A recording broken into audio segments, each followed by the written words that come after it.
ang bagyong Uwan.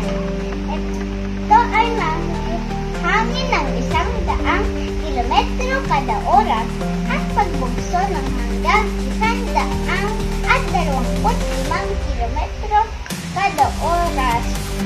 Ito ay posibleng umabot ng signal number 5. Ang bagyong ito ay super typhoon.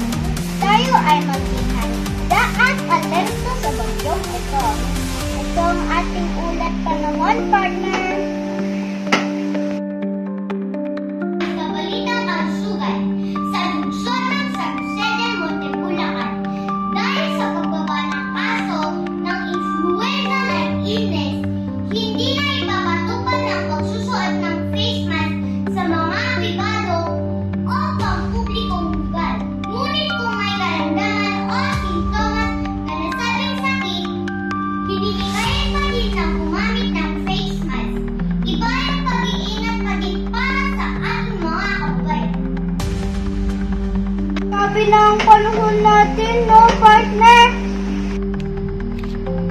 Oo nga, partner. Kaya pinapayuhan pa din natin ang ating mga kababayan na maging alerto sa lahat ng oras.